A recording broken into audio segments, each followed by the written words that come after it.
Hello hello hello Jayant sir ಕೇಳಿಸ್ತಿದ್ಯಾ? ಹಾಂ yes sir. Sir principal sir join ಆಗಿಲ್ಲ. ಬರ್ತೀನಿ ವೆಯ್ಟ್ ಮಾಡ್ತಿದ್ದೆ.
Hello Jayan sir. Gaurav sir, yeah principal sir. Late Start. ಆಗತ್ತೆ start ಮಾಡ್ಬೋದು.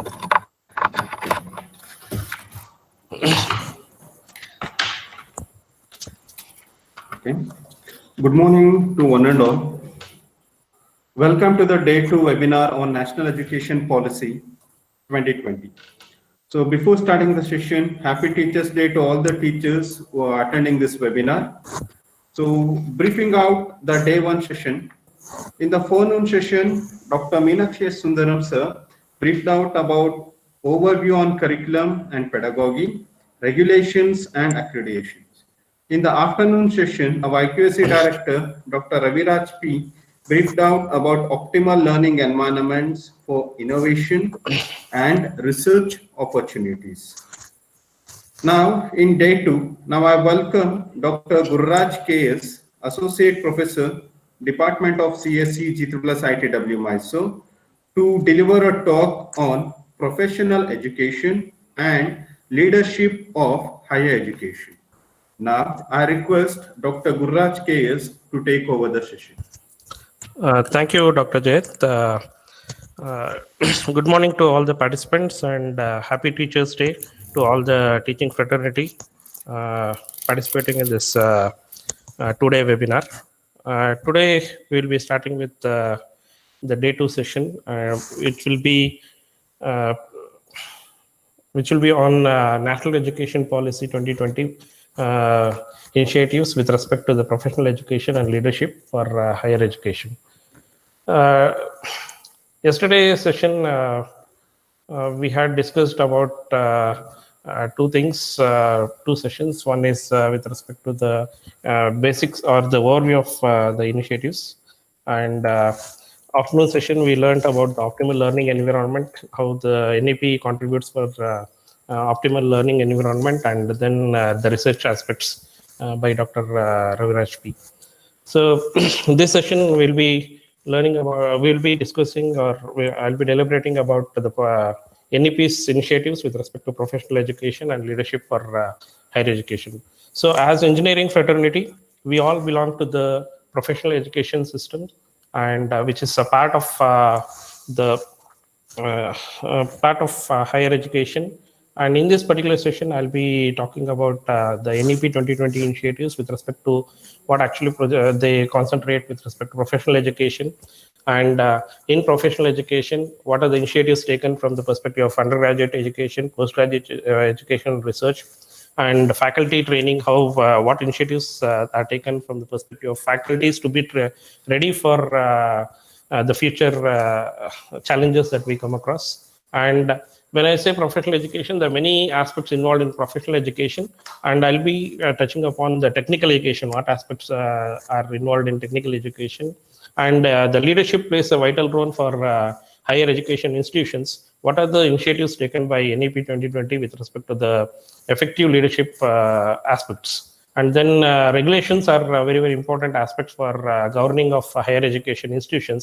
So what regulations are done and how these regulatory bodies are modified, and what accreditation bodies, we know NBA, NAC, and all those accreditation bodies, how they are going to contribute for the quality of education from the professional education perspective. I'll be talking about all these aspects in this particular 1 hour session that I'm going to deliver about.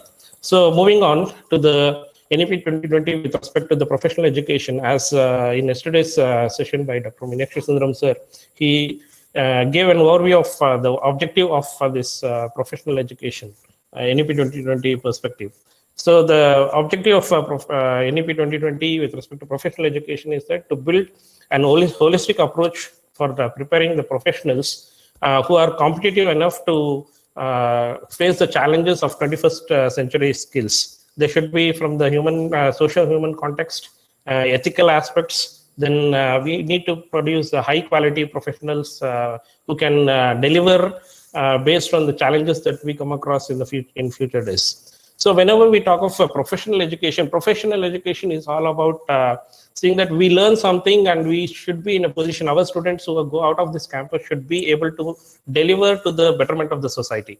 So whenever we deliver this, we generate students from professional educational institutions. They should have certain skill sets as an individuals, they should possess certain aspects which make them to learn whatever they learned in engineering or in any professional courses. They should be able to understand the correlationship between the theoretical knowledge that they have learned from in their courses.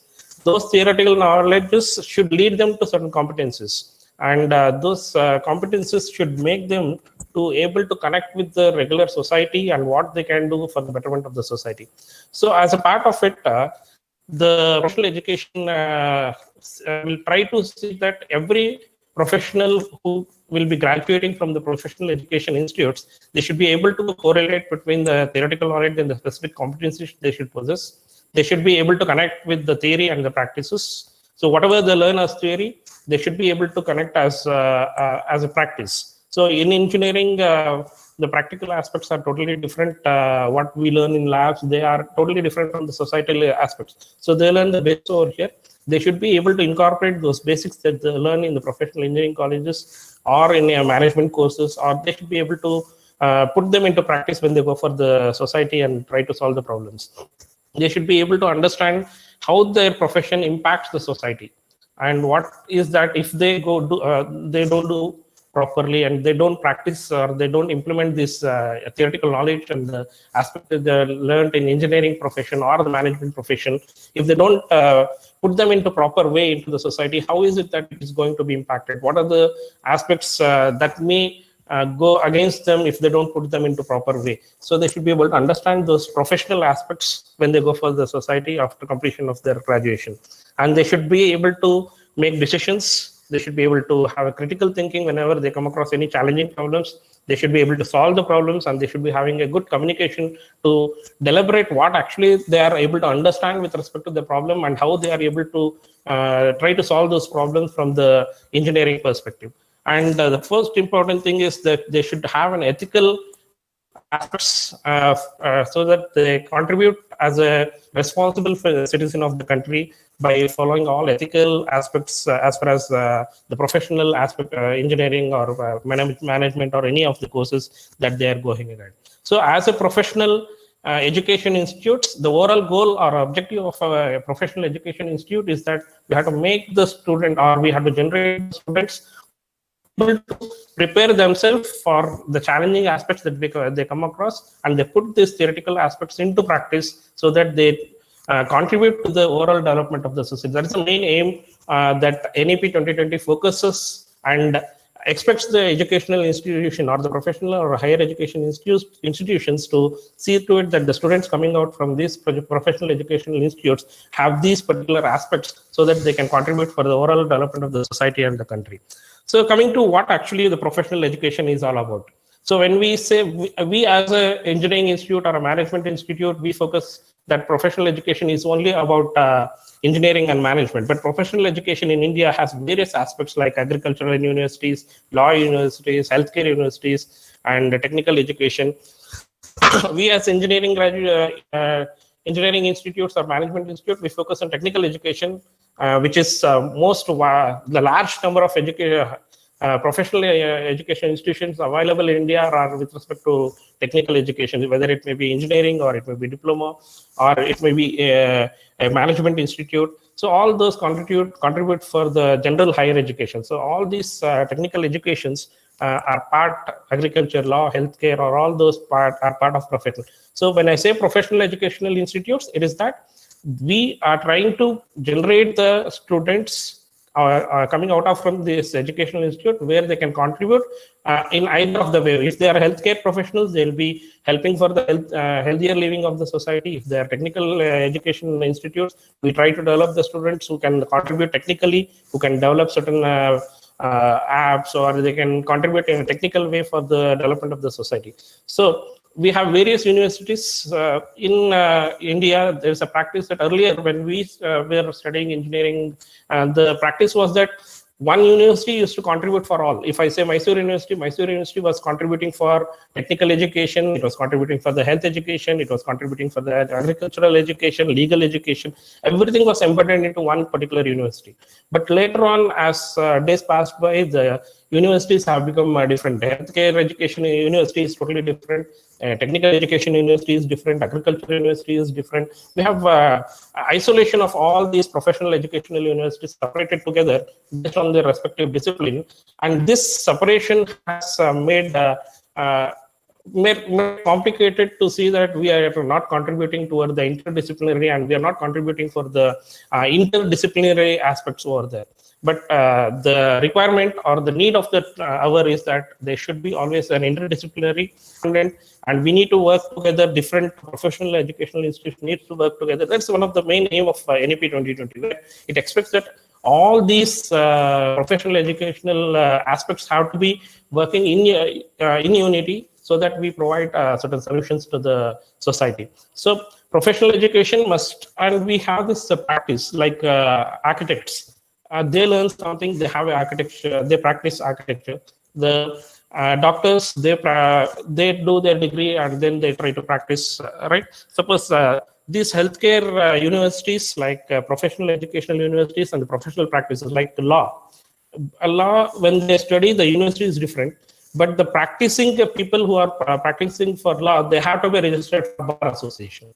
Similarly, the medical universities like MCI, DCI, like Medical Council of India, Medical Council of India, they are all the universities who try to regulate the educational aspects of the professional education of health and dental sciences. But when it goes to practice, they have a different environment that we need to work upon. So their learning aspects and the way they practice into the society are totally independent of each other, which needs to be overcome, and they do need to work together so that the regulation bodies who generate the rules and regulations and the learning, all these have to be integrated together so that there is a proper alignment between the practice and the way they learn in professional education institutions. It's a very, very important aspect that the NEP 2020 tries to focus upon, and it expects the educational institutes and the practicing councils to come together and try to have they cooperate with each other and have a proper alignment between the practice and the way they learn in educational institutions. So coming to the role of professional councils. So professional education has to be, as I said in the previous slides, professional education has to be and will be a integral part of the overall higher education system. That is what NEP 2020 tries to focus upon. When I say professional education councils like MCI, INC, like Indian Nursing Council, Medical Council of India, AICTE, there are various regulating bodies who are trying to regulate, they specify the curriculum, they try to regulate the professional education, and they try to have all these educational modules that are designed and everything to the education systems. But when it comes to practice, there is a gap which has to be set right, as I told earlier, that they have to be properly set right so that they work in coordination with each other, and they have a proper understanding between these practicing bodies and the regulation bodies, so that there is no mismatch between what they learn in a professional education institutions and what they try to practice when they go into the societies. So what is it to make this a proper alignment between these two bodies? NEP 2020 tries to focus that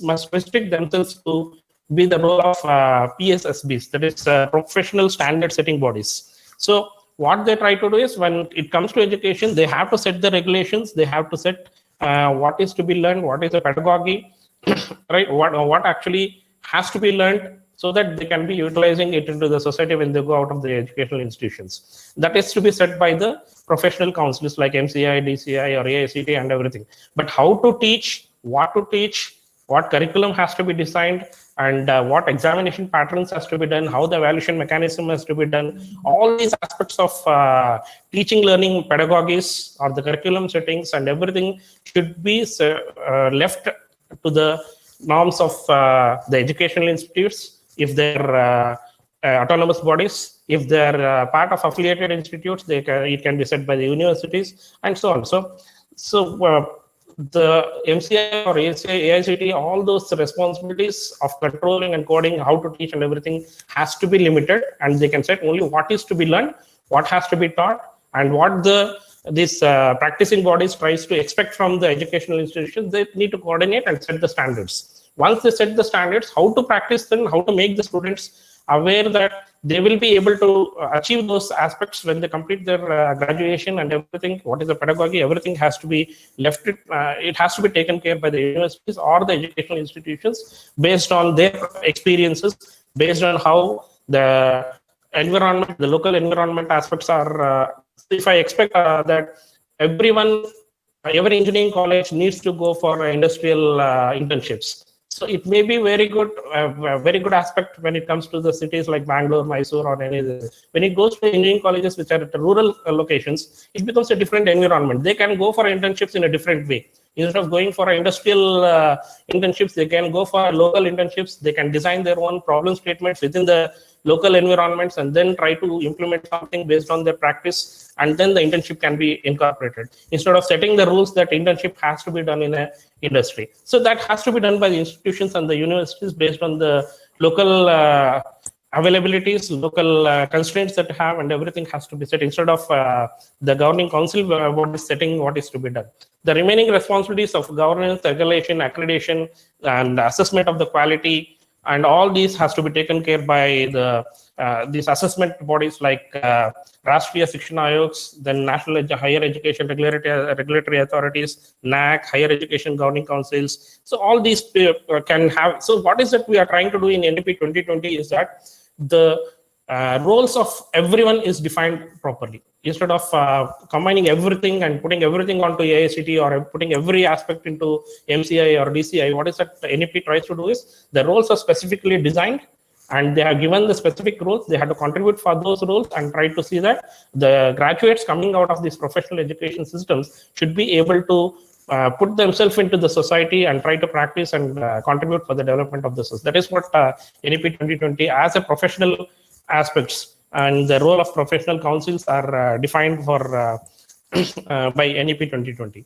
So coming to the undergraduate education. So when I say professional education, it involves undergraduate education, postgraduate education, research aspects, then teaching, learning, training the teachers, and all those are the part of professional education. So when you come across what are the aspects that we need to focus upon, or what NEP 2020 focuses upon to improve the quality of undergraduate education. So with respect to undergraduate education, the main goal of undergraduate education is that you have to prepare professionals for in an education with respect to the ethics. They should be more ethical and they should be more important from the public purpose and public perspective, and they should have a well-disciplined education, and education should try to focus upon that they practice when they come out, or they should be an entrepreneurs, or they should be focusing on contributing to the society. That is the main goal of undergraduate education. So when professional education must not happen in isolation of specialty. So it's not like undergraduates should learn all the aspects of that particular profession. When I say computer science engineering, they should be able to learn all the aspects, but when it goes to specialization, they learn it in post-graduation. So what is that the NEP tries to focus, and what are the aspects that are focused upon to make this undergraduate education more meaningful, more valuable for the society once they are graduating from the professional education systems? They are focusing upon 6 important aspects and trying to imbibe all these 6 aspects into the undergraduate education, so that the engineers or the management professionals and the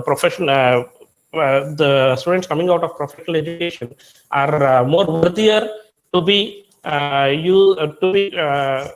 of the society. So what are the 6 aspects? First is reintegrating professional education into higher education. So reintegrating in the sense the impact of these higher professionals coming out of these higher educational institutions or the professional education institutions has got a very high impact on the society and the economy of the country. So when we don't have proper professionals coming out of these higher education institutions or the professional education institutions, the economy and the impact on the society will be drastically affected because of 2 important reasons. Like if you don't have professionals who are educated with ethics and importance of the public, they may not contribute for the development of the society. If they don't contribute for the development of the society, automatically they don't do their own part of the services, and they don't contribute for the overall growth of the economy. Second important aspect is, as a educational professional practice is one important thing. From engineering perspective, architecture and civil engineers go for professional practices, whereas the computer science or mechanical, they have a different way of contributing to the society. So we should make them aware that their profession is going to affect the society, and their contribution is going to affect the economy of the country based on how they contribute to the society. So that is very important that we reintegrate that the higher education and the professional education are interdependent, and they have to contribute. They are not isolated entities. They have to contribute what they learn in a professional courses or higher education institutions, that they are going to contribute to the society, so that they can contribute for the growth of the economy of the country. So we have to empower the students, and as I told, there should be multidisciplinary aspects, because any aspects of the solution that we try to find in the society is not on a single domain. It is interdependent. Like when I work for when I develop an application for a banking application, so I need to have knowledge of economics. I need to know how the bank works. I need to know how the loan and all other aspects of the banking work. So there is interdisciplinary. If an engineering student who is developing an application for this, if he doesn't understand that part of the working business of a bank, it becomes very difficult to implement those aspects. So interdisciplinary or reintegrating is very, very important aspect. That's where NEP tries to focus on making minor subject as minor as economics or physics or science. If some computer science student wants to work on a scientific application, he can take a minor as a science subject. If he wants to work on applications which are banking applications or any other applications, he can take minor as economics or some other subject, so that there is a knowledge of everything, and they try to integrate together and try to develop those applications or something which is helpful for the society.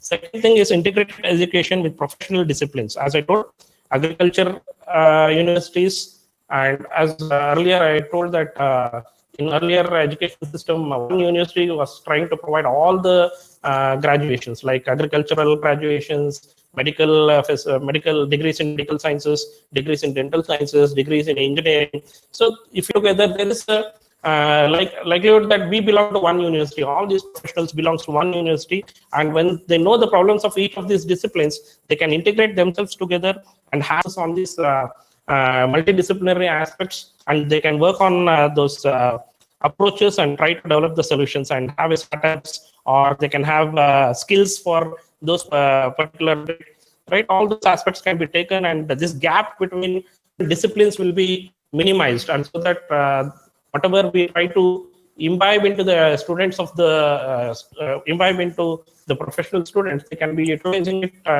in multiple environments, and they can try to solve the problems. And the third important aspect is technical and vocational educations. So when I say technical education, it doesn't only include engineering. It includes diploma courses, it includes architecture, it includes town planning, it includes management, and all these come under the category of technical education. Because one or the other aspect of, if I go for architecture, I need to have some aspects of engineering over there, like civil engineering.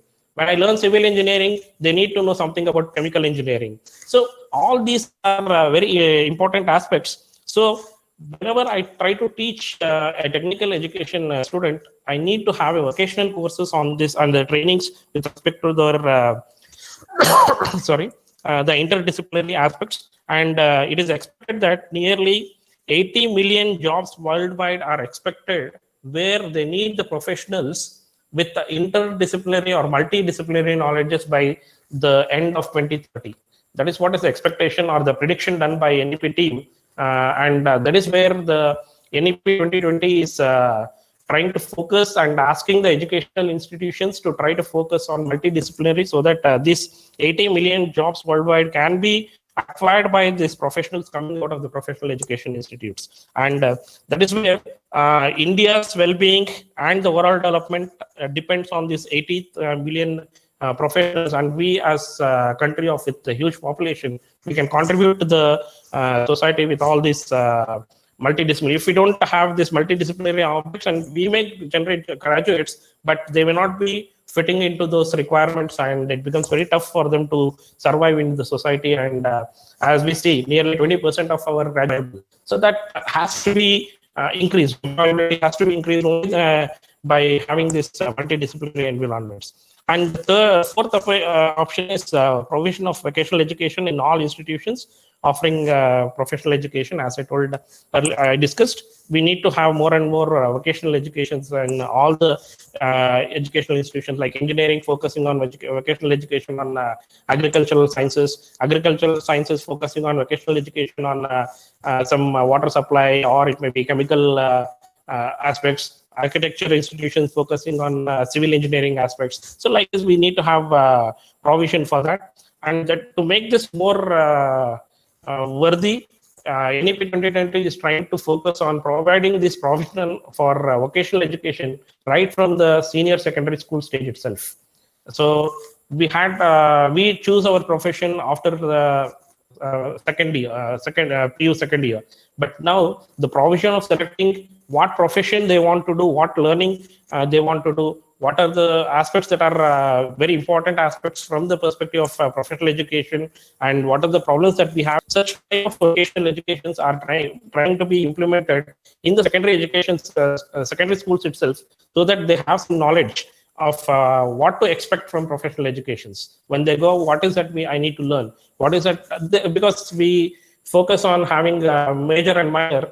Once they have the knowledge in the secondary schools itself, when they come to professional education, they can select either what are the major subjects they want to work out on, what are the minor subjects they want to work out on, based on the interest of the students rather than the interest of the educational institutions or what we want to teach. So based on the interest and what multidisciplinary aspects that the students wants to learn, they can focus on those aspects well in advance by the vocational courses in their secondary school stage.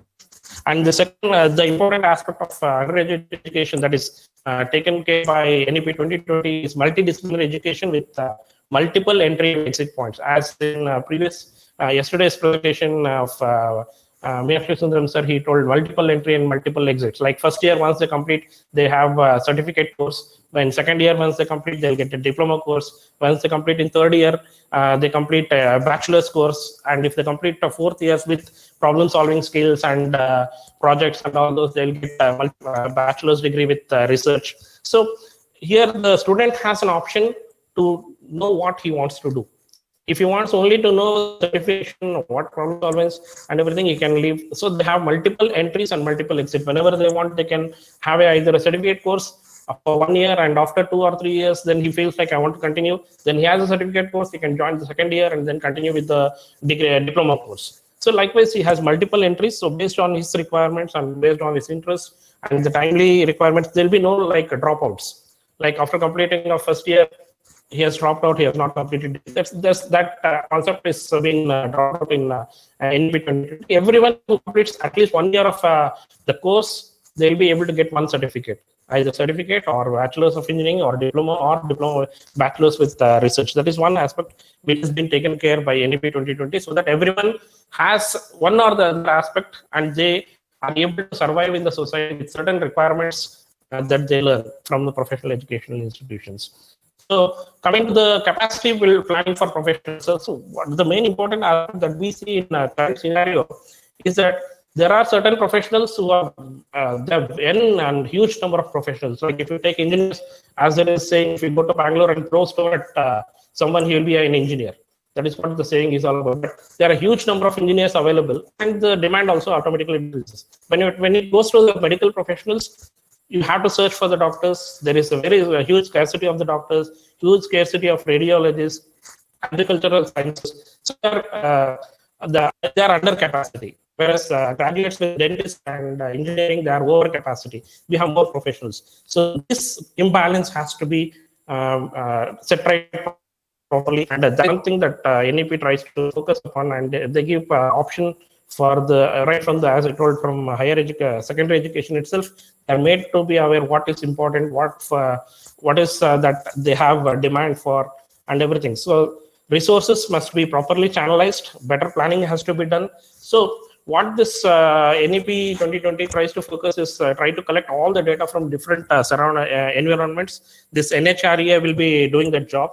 National Higher Education Regulatory Authorities will take this job of collecting the data from all the environments and seeing what is that is scarce, what is that is in more demand, and what is that is very overburdened, right? And based on that, they try to give approvals or the permission for setting up the institutions. And when you set up the institution which are the less scarcity, like medical colleges or the agricultural universities or radio program. So if I want to get a seat in institute for radiology, it is very difficult nowadays because we have very less number of institutes and less number of professionals are coming out from there. Whereas when I want to have engineering college, comparatively, it is easy to get a seat in engineering college when compared to the radiology department. So likewise, it tries to collect National Higher Education Regulatory Authority tries to collect all this information from the different environments and tries to give permissions to set up the new institutions and tries to plan the perspective and takes a decision which particular institute has to be given permission to set up. And the process will be put in place right from the 2021 to strengthen the collection of data, to the analysis of this data and disseminate the information to all the stakeholders, like those who are trying to set up the institutions. They try to disseminate all these informations and to all those people who are trying to set up the educational institutions. And once this data is shared, based on that, the educational institutions will be given the permission to set up the colleges and provide the degrees to all those quality. And based on the assessment of the quality of services that the educational institution gives, they will be able to set up the institutions and use for planning the programs for which there is a scarcity, and trying to minimize the permission to start the institution where there is a over capacity available. So that is one planning which is taken by NEP 2020 to see that the society is balanced with professionals of all the different requirements that is required for the well-being of the society. So coming to the postgraduate and education and the research, when I say postgraduate education, it's a professional stream where we want to try to strengthen the skills that are learned by the graduates from the undergraduate system. So we see that the curriculum design for postgraduate is almost the same as what we see in undergraduate. So that should not happen. That is what NEP 2020 tries to focus upon. So whenever we design the curriculum for the postgraduates, these postgraduate curriculum should be designed in such a way that they acquire the knowledge, they acquire the skills and the self-confidence, and they should be able to be entrepreneurship trainings with respect to the domains that they are working, and it should focus on the specializations, and those specializations should be trying to contribute to the social and national productivity. So whatever they learn in undergraduate should not be the same as what they learn, but they should try to have much better skills and much better confidence levels and the knowledge that they acquire so that they can contribute for the social and national productivity is the aim of professional education or the research. So whenever we have these professional graduates, the normal tendency of professional graduates is that they go for higher levels of learning for their MS and other aspects for the foreign countries, or they go for higher educations after completing postgraduates, or they become educators by teaching as a profession, or some of them try to focus on contributing for the research. So what are the initiatives taken by NEP 2020 for focusing on the postgraduate education?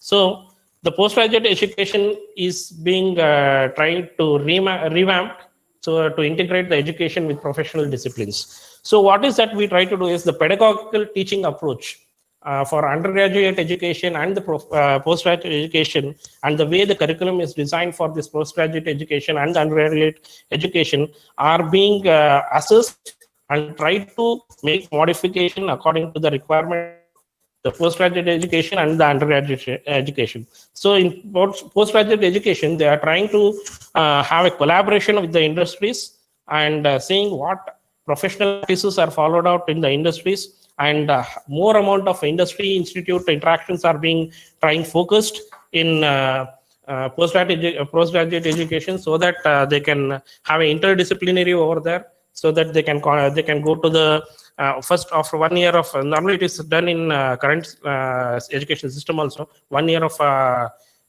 academics, and then the next 1 year is for their industry exposure. Similarly, here the industry exposure will have more and more of interdisciplinary industries where they can go for agricultural or they can go for healthcare. Technical people can go for architecture based.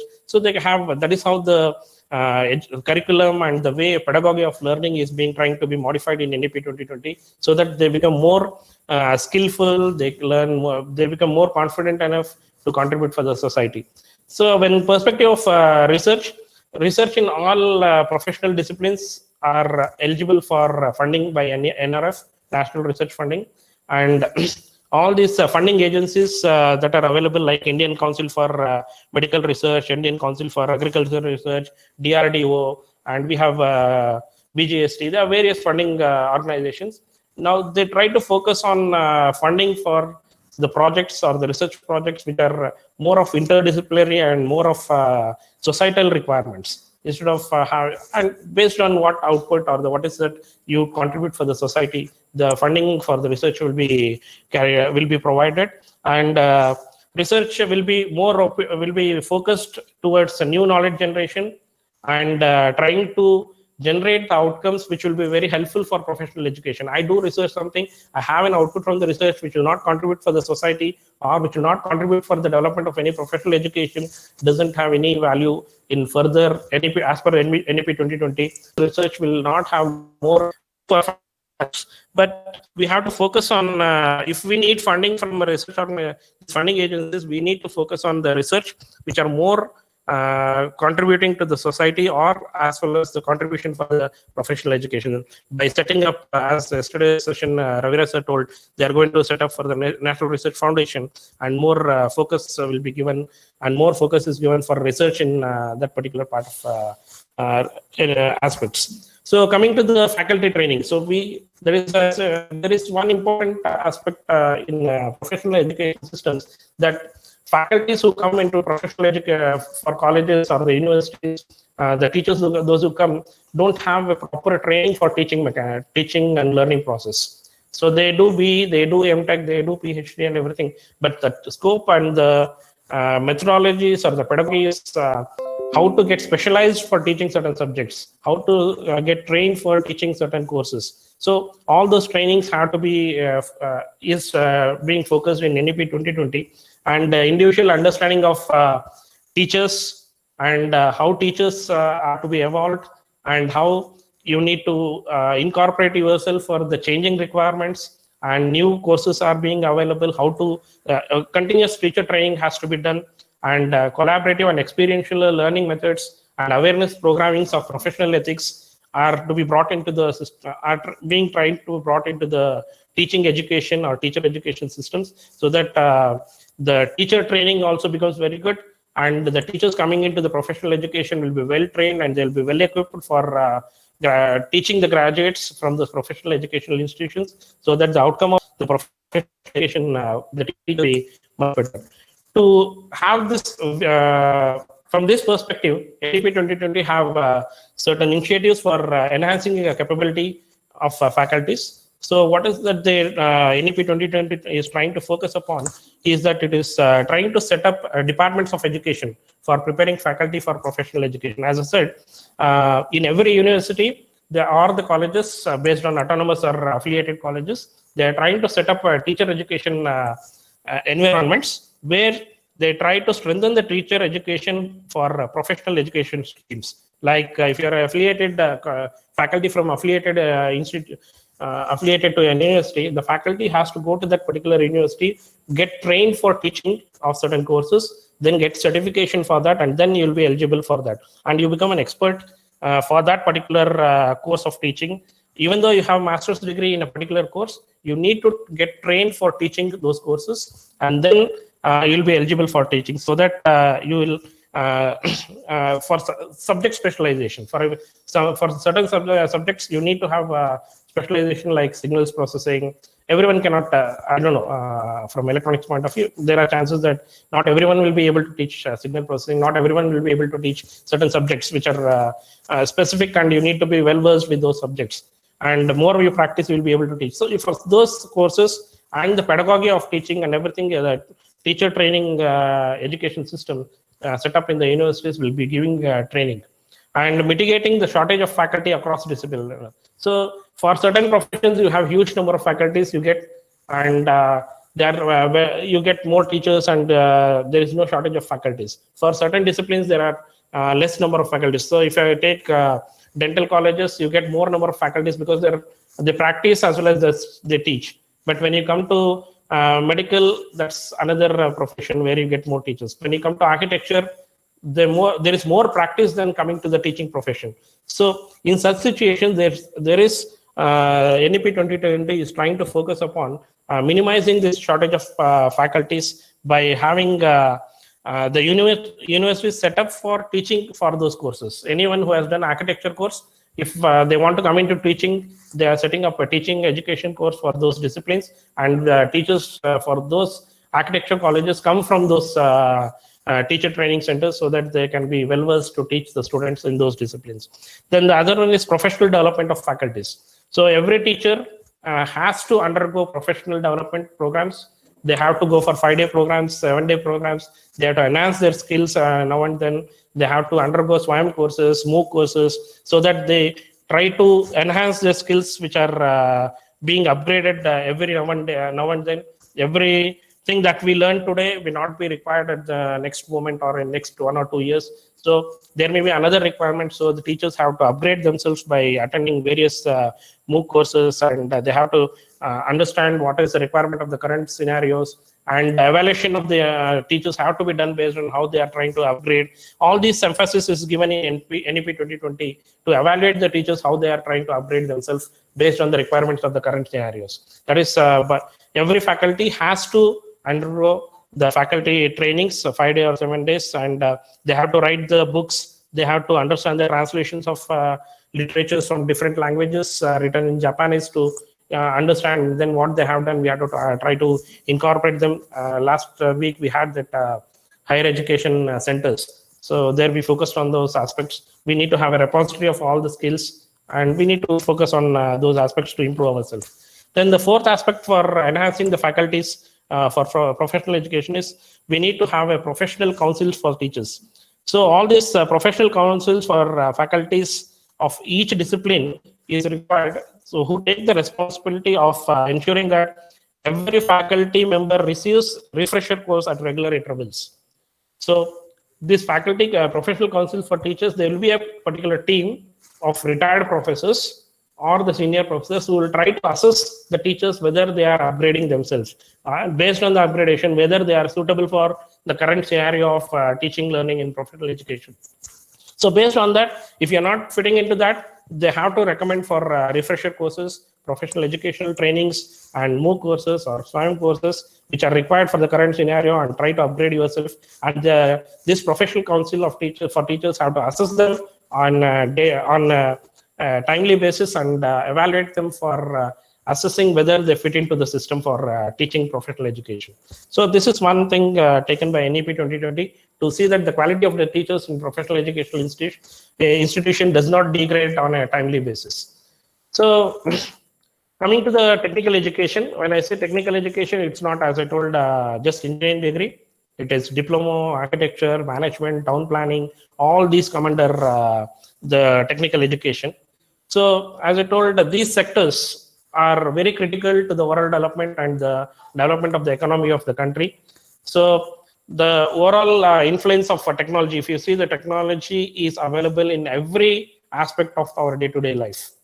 And technical education and other disciplines are, as they are not interrelated, and they are not focusing on multidisciplinary approaches, and hence there is a gap between the learning process and what is being incorporated into the society. So that gap has to be minimized, and to minimize this, the technical education, the NEP 2020 has certain aspects that are considered in NEP 2020 to enhance the quality of technical education.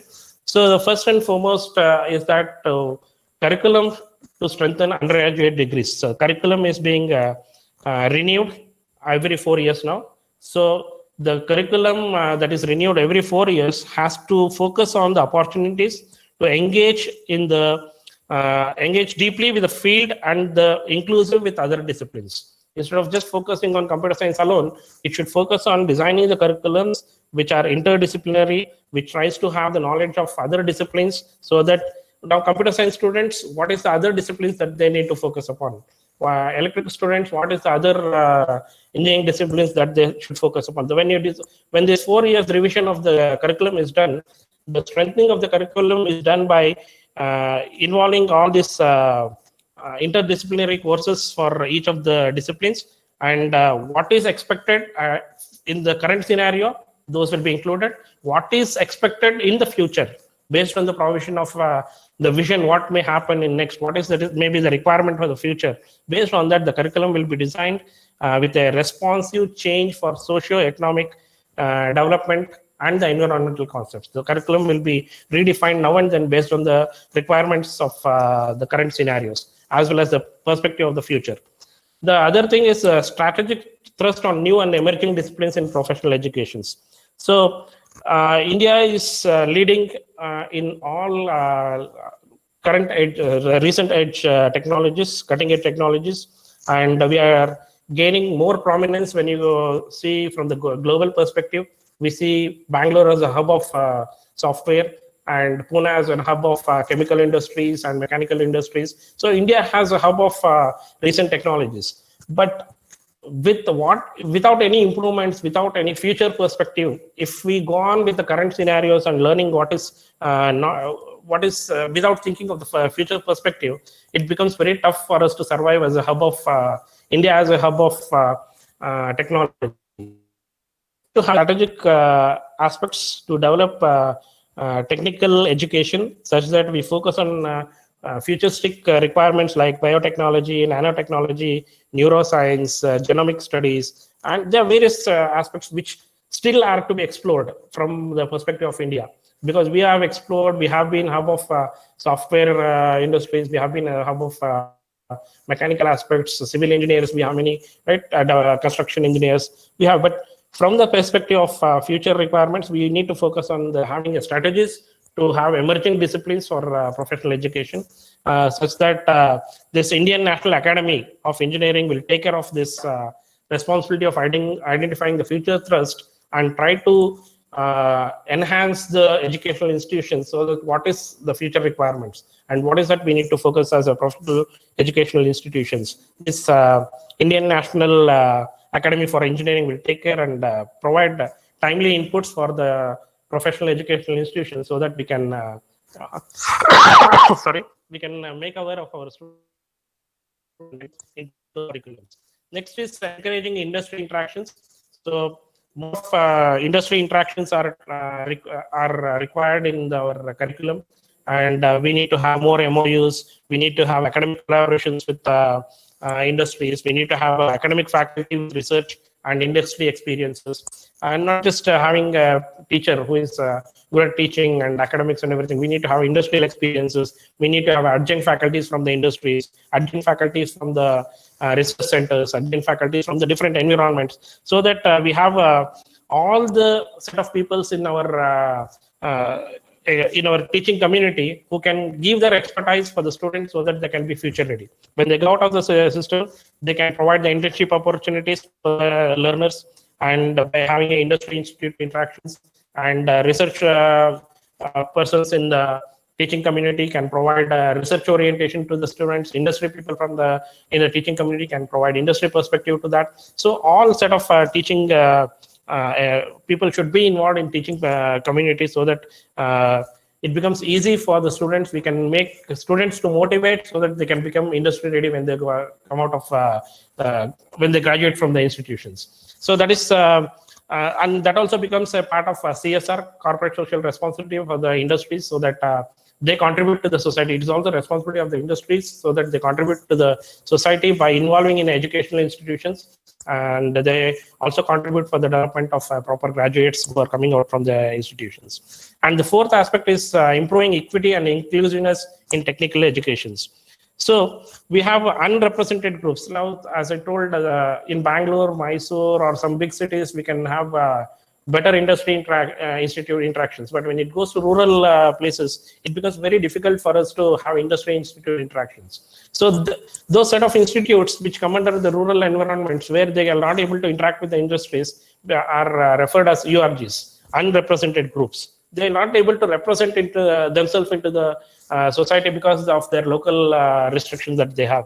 So such situations, NEP is trying to focusing upon setting up industries in all the districts, at least a minimum set of industries in different district headquarters, so that these unrepresented groups are going to be benefited by those industry institute interactions. And it is NEP also expects that more number of scholarships are given to the people who are from below less financial background, so that everyone will be able to contribute and everyone can be part of their professional education. More and more merit-based scholarships are expected by the technical educations or the professional education, so that everyone can be part of the professional education and they can contribute to the society. That is one important thing that NEP is trying to focus upon, so that equity and inclusiveness of everyone is taken care as part of the professional education.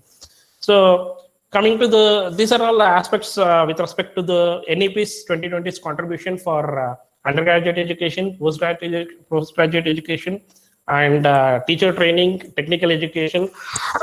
NEP also concentrates on agriculture, healthcare, and everything. But as we are the management and educational institution, I'm not focusing upon those agriculture, healthcare, dental sciences sorry, aspects over here. I just concentrated on what is the aspect that is part of our institution. So coming to the leadership is an important part or an important aspect for any higher education institutions. So NEP 2020 sorry, also tries to focus upon the skills and the requirements of an effective leadership for higher educational institutions.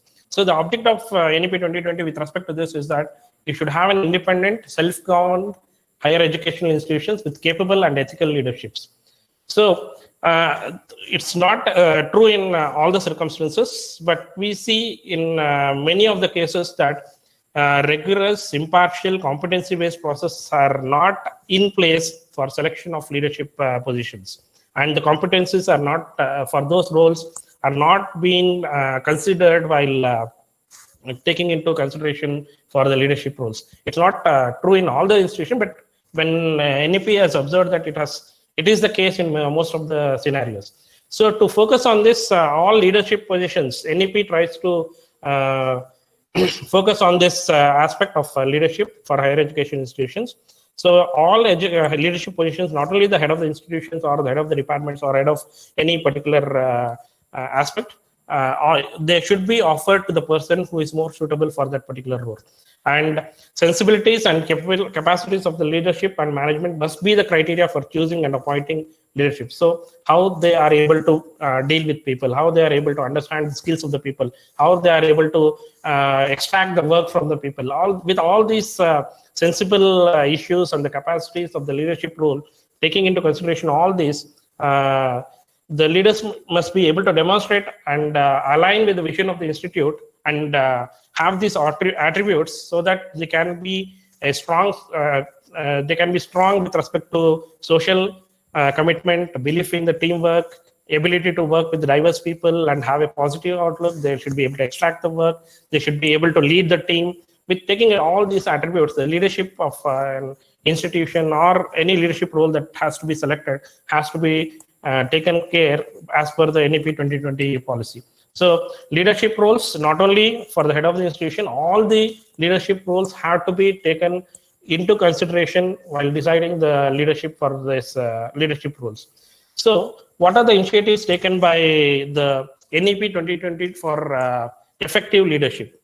So there are various initiatives taken by the NEP 2020 for enhancing the leadership aspects. So first and foremost is inspiration and consecration from the society. So inspiration in the sense the special status of universities in the society, to the award degrees and as a sites in the renewal and development.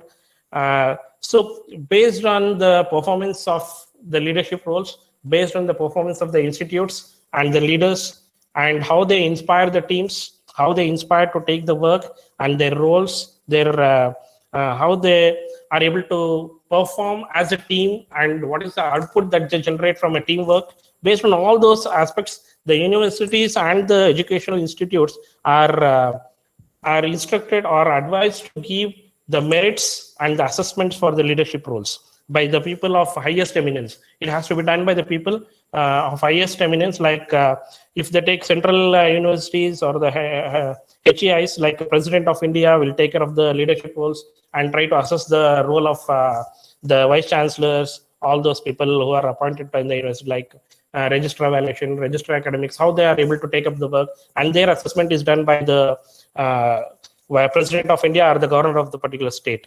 And private universities or the head of the institute, like the governor of the state in which the university has been established, shall be the visitor to the university or the institute and try to assess the leadership goal and how they are able to go further and take the team as and the institute further. So all these assessments under the office of the governance structures by different heads or the teams are to be inspired, are to be taken into consideration, assessed, and then they have to be rewarded or they have to be recognized properly so that the institute grows along with the head of the institutions. That is one important aspect that the NEP 2020 tries to focus upon. And the second thing is to enhance leadership skills. Independent board of governors are to be set up. All the higher education institutes, public and private institutes, are to be governed by board of governors, which shall be the body which tries to assess or give this BOG has to be given complete autonomy, and it is completely independent. It should not be influenced by any external features like political influences or anything. They have to be eliminated. Board of governors should ensure that these higher educational institutes are going to be progressing. They should have the vision of the future and try to advise or give directions to the higher educational institutions so that they progress, and the leaders of the institute also progress, and they provide an efficient and productive with robust and transparent academic goals and financial goals, as well as the administrative process has to be set up by this independent board of governors. All these have to be taken care by the independent board of governors. And the next thing is there should be a mechanism for public accountability. So public accountability in the sense, there should be one process of assessing the institutions. So when I say public accountability, there should be a team other than who belong to the particular organization. There should be a set of team like a set of members from teaching fraternity, a set of members from industrial community, a set of people from administrative community who are very good in administrative skills like ATI. You have a set of people, and they need to assess the team of an institute and assess the progress of the institute and try to give recommendations or try to give suggestions so that you can assess yourself and try to improve further. And the board of governors, as it said, there should be a chairperson for this board of governors, and they should be selecting the chairperson for this board of governors based on the team that you have that is set up for board of governors. And this chairperson should be invited external or outside the system, who is very rigorous, who is very well versed in the rigorous process of identification and assessing the future, assessing the vision of the institute, and giving directions in a proper way. The chairperson should be capable of doing all these things. And the composition of board of governors, we are all doing these things. We have a board of governors from different perspective, and appointment of this board of governors should be more efficient, and it should have at least 10 to 20 members, and there should be a third party member who can assess, who doesn't belong to the institution or who doesn't belong to the management committee members over there. So all these are part of the things, and we are our institute is trying, we is following this, and we are happy that we have this system set up in our organization, and we are doing those the things already suggested, which is being suggested by NEP 2020. And the responsibilities of board of governors, I think I'm running short of time. I'll just go fast with this. Responsibilities of the institutions, like we should have independent responsibilities of organizing the meetings, renewal of what has been decided in the previous meetings, what is being done in the next meeting, what is to be achieved in the before we come up with the next meetings. All these have to be taken care as per the responsibilities of the Board of Governors. Then selection of for other leadership roles. People in other academic and operational leadership positions like deans, head of the department, should be chosen in a manner similar to that of selection of the head of the institution or the chairman of a board of governors. There should be a proper process set up for selection of leadership roles. For any leadership role, a process has to be set up, and the assessment of the leadership has to be done on a time-to-time basis, so that if anything that has to be changed based on the timely perspective, they should be able to change accordingly, and the leadership role should have a more effective, and the teamwork has to be taken care by the leadership roles. And the second thing is creating a leadership pipeline is very, very important aspect that NEP 2020 focuses upon. An institution should identify people with leadership potential early in the careers and make them as a pipeline. It should not be like one leadership role is being vacated due to some reasons, and we don't have any people in a pipeline for the next person to take care of that. So leadership responsibilities has to be pipelined. They have to identify the roles and responsibilities has to be given in advance along with the current leadership role that we have, and then we have to develop the leadership pipeline so that there is no gap between these leadership roles that may be required due to change in the circumstances or change in the scenarios or any other untoward requirements arise. And the other thing is the stability of tenure of smooth transition. So stability of leadership position is very important, and NEP expects that the leadership roles, at least the people who are in the leadership role, will be in that position for a minimum of 5 years, and that is to be ensured by the universities and the higher education system as per the NEP 2020, so that the transition, if at all required, will be done properly. And whatever the goals that are set for, as we know, the vision of any institution or the department is for 5 years. If the leadership role is for at least a minimum of 5 years, the proper achievement of those visions can be assessed. That is the one requirement that NEP 2020 tries to focus, that the minimum leadership tenure should be for, there should be a stable leadership for at least for 5 years, and there should be a proper transition of the leadership role. It should not be an abrupt changeover. There should be a proper transition of the leadership role, and it should be smoothly facilitated with a reasonable period of overlap. So after 5 years, if I just change and I give a new leadership role, it becomes very tough to understand and take over the system. So there should be a proper transition, and there should be overlapping between the previous leadership role and the one who is taking the leadership role. So there should be a proper transition that is expected in NEP 2020. And academic council, so I'll leave this continuous professional development. So every leadership role should also go for head of the institution or the leaders in the particular departments. They also have to be provided professional development courses with respect to leadership qualities and leadership trainings. And there are various professional programs for leadership skills. So those trainings and professional development programs are to be attended, and they have to acquire those professional skills during their tenure of leadership role. That is what is expected in NEP 2020. And academic councils have to be set up in educational programs with rigorous academic standards. So as we have like IQAC, in departments we have program assessment committees.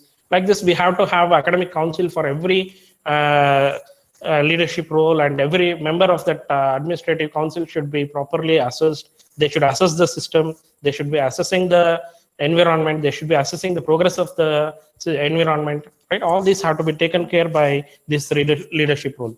And the last aspect for effective leadership that is taken by NEP 2020 is having an academic and administrative autonomy. So academic autonomy includes freedom to start the programs across the fields. You should be able to, if I feel that I need this particular interdisciplinary as a part of this department, I should have freedom. But as an affiliated institute, will not have the freedom, but the university has to decide on that. An autonomous institute should have an academic autonomy where they can decide on the subjects based on the requirements. The leader of the team should be able to assess those requirements that are required as per the current trends, and they should be able, have the freedom to add new courses, devise mechanisms, and to include those curricula into the curriculum, and see to it that the professionals coming out of those institutions will have those skills when they come out of the graduation. So the academic autonomy for the leadership roles has to be provided. Similarly, head of the institutions and the other leadership roles should be given administrative autonomy to decide on selecting of the people, selecting on the policies, selecting on financial aspects, financial autonomy. All these have to be taken care for the administrative roles, and accountability for all those have to be taken care as far as NEP 2020 is concerned. So coming to the regulatory system, that is, I'll be mind. I think I'm running short of time. Okay, this is very important aspect for regulatory system. So effective and responsible regulations have to be taken care of those regulations for encouraging excellence and public spiritedness in higher education is one of the primary goals of NEP 2020. So if we observe that as per the statistics, India's higher education system is the third largest in the world, next only to United States and China. So we have educational systems, we have institutes and everything in our country. But the regulations, the regulatory bodies, centralized regulatory bodies are trying to coordinate across the country. We have across the country these regulation bodies like UGC, AICT, and all those are regulation bodies that we have. Whenever I want to start any course, I have to, in engineering, I have to take permission of AICTE. If I want to start any course on medical, I have to take the permission from MCI. Like this, we have regulatory bodies at the centralized locations, and they are trying to set the standards. They try to facilitate what is to be, what is the requirements, what is the faculty requirements, what is the infrastructure requirement, all those. So these autonomies have to be provided. Not only it undermines the autonomy with having the centralized environments, but the decision making also becomes very tough because of localized factors. And this aspect is what been assessed by NEP 2020, which is trying to reduce the academic growth, or which is affecting the academic growth of the country. Even though we have a huge number of, even though we are third largest in the world about the education system, we are not able to grow as per the according to the other countries, and we are not able to represent our institutions or the universities in the top universities. That is the main reason is we have centralized regulation bodies, which as per NEP 2020 is trying to for saying that it is affecting the growth of the institution education system. So what is to be done for this? There are 4 design principles that are specified here. So I'll just go brush up with this at fast.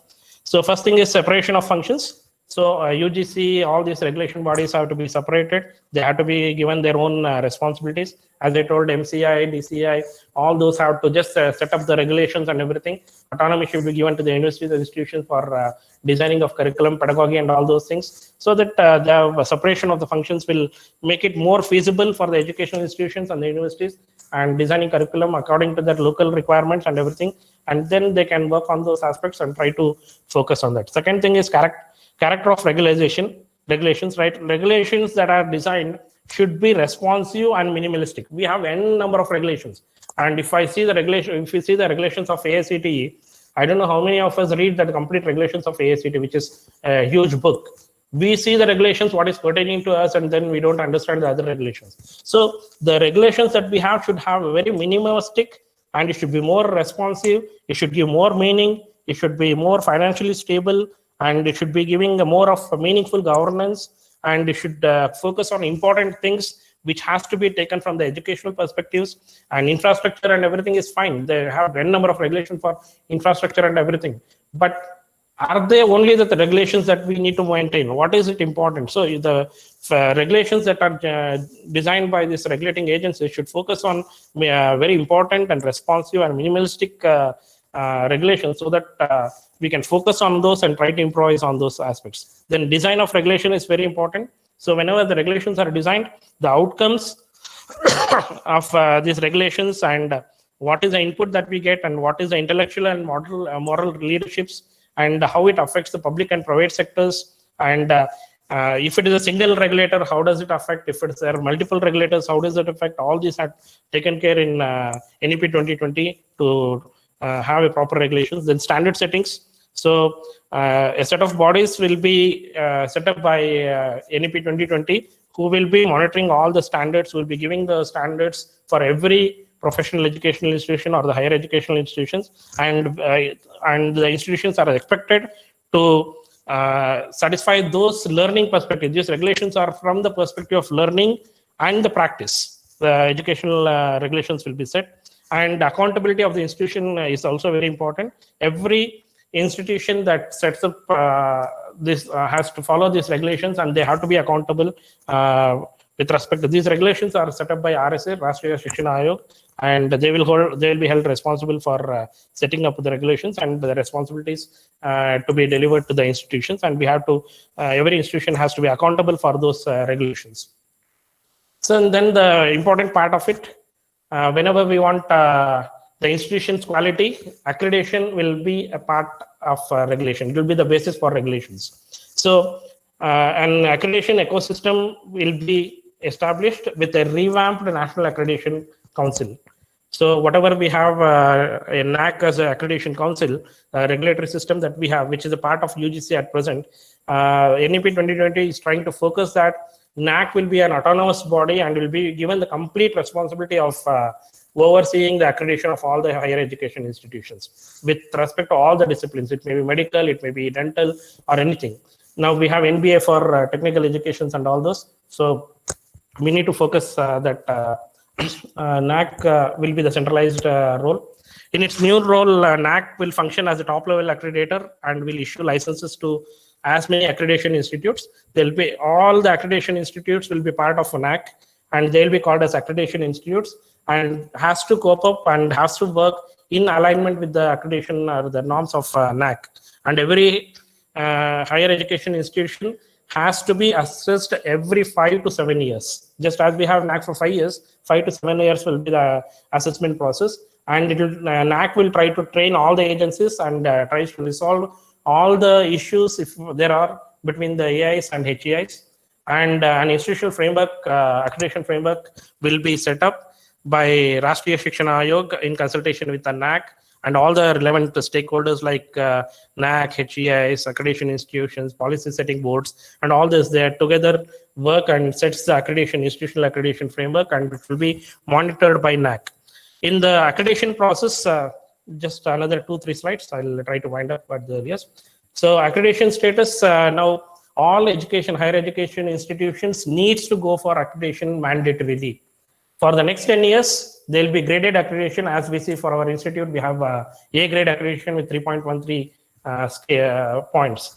Similarly, this graded autonomy as per the system that is already in place, for the next 10 years, it will be there up to 2030. There shall be graded accreditation. After 2030, there shall be a yes or no accreditation. That is called as binary. You are accredited or not accredited. And in this, HEIs will be given full autonomy to up to this process is being will be assessed, and by 2022, all this will be tried to separate by NAC, and till 2030, you'll have graded accreditation. And after 2030, with the process of reviewing, which is expected to be completed by 2022, this graded accreditation will be will be transformed to binary accreditation, where you'll have yes or no accreditation. If yes, you are accredited. If no, you are not accredited. And till 2030, the institutions has the choice to select between graded accreditation and binary accreditation. So if I want, I can go for a graded accreditation to assess myself, or I can go for a binary accreditation to say that I am accredited or not accredited. After 2030, there is no other choice, and every institution will be binary accreditation. All existing institutes have to be accredited by 2030. If they are not accredited by 2030, the institutes are going to be seized off. They will not be functional. That is what NEP 2020 is expecting the higher education or professional education institutes to go ahead. This includes like general education system, professional educations, all those who are trying to award degrees, including the distance learning education systems. So accreditation of affiliating universities will be taken care by the It's not the responsibility of affiliating university, does not have any role in the accreditation of affiliated colleges. It is completely the NAC which will take care of accreditation. So these are the initiatives. So transition plan for accreditation and autonomy. So there'll be a proper transition plan. You'll have to go through that transition plan, a phased transition of existing colleges for accreditation. You have to go with graded accreditation, then binary accreditation. Within a span of 10 years, the accreditation has to be done. Within a next span of 3 years, accreditation is mandatory, and you have to go ahead. If not, the warnings will be given to the institutions that they have to go for accreditation. And if they don't get accredited by the next 10 years, they are going to be seized out. And the new NAC will be established. As I said, new NAC will have a centralized role, and it is the only organization which will be an autonomous organization apart from the UGC. And it will, in consultation with all the other accreditation bodies, they try to revise everything. And by 2022, this accreditation council and institutional accreditation framework will be established, and that becomes a standard for assessing the quality of the educational institutions or higher educational institutions. So high quality and high integrity ecosystem is to be established in accreditation institutions. So as per NAC, at least for every 100 to 200 higher education institutions, they have to be fine-tuned, and they have to be evaluated every 2 to 3 years. And these system accredited institutes have to train the nearby institutes, and they have to become the facilitators and mentors. For all the accreditation institutions have to become facilitators and mentors for the other institutions who are yet to get accredited, and they have to see to it that all the neighboring institutes qualify for accreditation, and all future accreditation efforts should become the capacity building exercise for the institutions. So they, as and when we mentor the other institutes and get accredited, we get more and more of weightage, and we get more value for during our accreditation. That is one thing NEP 2020 focuses upon. Availability of accreditation related information in public domain. Everything accredited related to accreditation has to be in our public website, and all NAC details, all AQARs, all our SAR, everything should be published in our website. That is a requirement. And the data will be assessed based on the data taken from the public domain, and decisions will be taken based on those. Transparency should be maintained. All these are the important initiatives by NEP 2020. So the roles of other bodies, as yesterday Kotesh sir was asking about what are the roles of government, what is the role of central government. So role of higher education, role of higher education grants. So they have their own roles to be played. Due to the shortage of time, I will not be focusing on this aspect, because already I'm running already 20 minutes ahead after my time. So let me take this. So I have reached out to the last slide, that is the principles of good governance. So board plays a key role in approving the vision, purpose, and strategies of the institution. Cultural and ethical tone of the institution has to be set by the board of governors. All directors should be independent. They should be they should be able to work independently. They should be able to judge the higher education, professional education system with the overview of the future, and they should be focusing on the vision, the larger vision of the institution. It should take care of the scale and nature of the institution, where they are available, what are the policies, what are the expertise, and what background the educational institution has been set up. All those aspects has to be taken care of by the board of governors. Then the board should have an appropriate system for anticipating potential issues, what are the challenges that may come across, and they should be able to identify the process or for avoiding or trying to minimize the threats or the challenges that occur due to those issues. And the director should act diligently on appropriately informed basis. They should be informing the institutes or the higher education institutes with accurate, relevant, and evidence-based timely information has to be given, so that the institute or the higher education institutions try to incorporate those suggestions and improve upon and develop progress ahead. So the board should delegate their functions properly, where there should be a clear statement and understanding of the functions that the board of governors has to do. The board's performance also has to be assessed with the predefined criteria, because the board of governors is not final. The board also has to be assessed on a timely basis by, as I told, a council of educators. So there is a council which has to assess the board of my governors based on certain criteria, and proper actions has to be addressed if any issues are identified. Thank you for your patience listening. Hope I conveyed all the aspects with respect to higher education institutions. What are the NEP 2020 initiatives taken by NEP 2020 with respect to higher education institutions and professional college institutions? Thank you for your patience listening, and I hope I'll terminate over here. Thank you. Thank you, Gurat sir, for the wonderful talk. Now we are coming to the last session, that is conclusion and vote of thanks. I'll just brief out of today's webinar on National Education Policy 2020. So first, NEP 2020 was a focus on the Union Cabinet chaired by the Prime Minister Narendra Modi sir, approved by the National Education Policy on July 29, 2020. The 4 National Education Policy covers school education as a part 1, higher education as part 2, other key areas of focus part 3, and such as adult education, promoting Indian languages and online educations, and last one is making it happen as a part 4. Now we'll just brief about summary, or what we call as factoids. So the policy seeks the restructure school curricula and pedagogy in a new 5+3+3+4 design, so that school education can be made relevant to the needs and interest of learners at different development stages. So at they have been defined with 3. One is foundational stage, preparatory stage, middle stage, and the high stage. Second, it aims to achieve universal foundational literacy and numeracy in primary schools by 2025. For this, MHRD shall set up a national mission of foundation literacy and numeracy. Third, public and private schools and colleges expect that they are managed, aided, or controlled by central government will be assessed and accredited on the same criteria what Guru sir told, with benchmarks and process. Fourth, the policy says that all higher education institutions shall aim to be multidisciplinary by 2040. By 2030, there shall at least be one multidisciplinary HIEs in one or every district. So for creating a dedicated unit for building of world-class digital infrastructure, educational digital content and capacity.